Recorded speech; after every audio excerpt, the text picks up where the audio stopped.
then we finally get a proposition in 2008, Halloween 2008, and we get a paper called Bitcoin, a peer-to-peer system of electronic cash, I think it's called. And the idea was sound, and it picked up on all the previous research, and it said, okay, if we're not going to have somebody central, what we need is a ledger we can trust.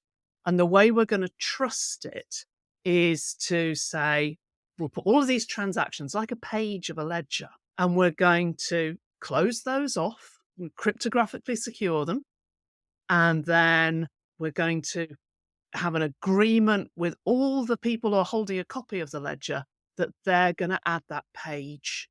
And this is now the system state. And then we've got another page of transactions, and we're going to add that on. And everybody agrees that's the system state. And because there's a reference to each page going all the way back, if I went back 3 pages and went, I actually sent you £5, but we know it was 10, I can't do that, because you'd have to get the system to agree, oh, okay, we're going to change that page, which changes the next page, which changes the next page. And you can't keep up. So you get this chain of blocks of transactions. And it started off literally with, here are movements of Bitcoin value from A to B. It works in a slightly odd way around unexpired transaction values, but we'll leave that out. And so that ledger is trusted. And anyone can see it, because you can interpret it on a browser, there are APIs, and no one can change it. So suddenly you've got a ledger of transactions, of movements of value that everyone can trust and nobody controls. And that was what the real breakthrough was. And so there's various sort of ideas and copies and developments of that. And we get 4 or 5 years of similar kind of things. Even Dogecoin came out at that time. It's really early when you think about the meme coin. And then in 2015, we get Ethereum, which is the next big one that everyone's heard of. And the thing with Ethereum was, it said, right, we're not going to simply be moving value from one place to another. It's not just payments. What else can we do? And so they built an application layer on top.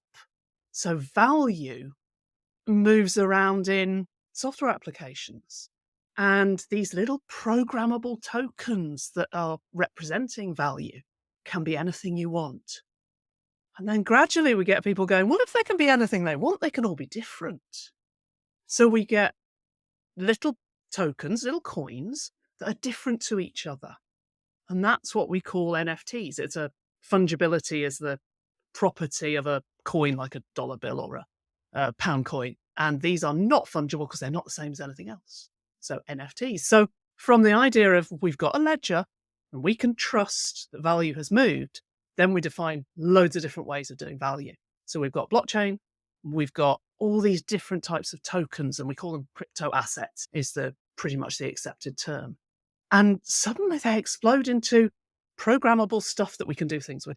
And that's when it gets really exciting. Wow. I've never heard anyone explain it that way before, because I always get overwhelmed with all of the technical jargon that people throw at you. So thank you for that.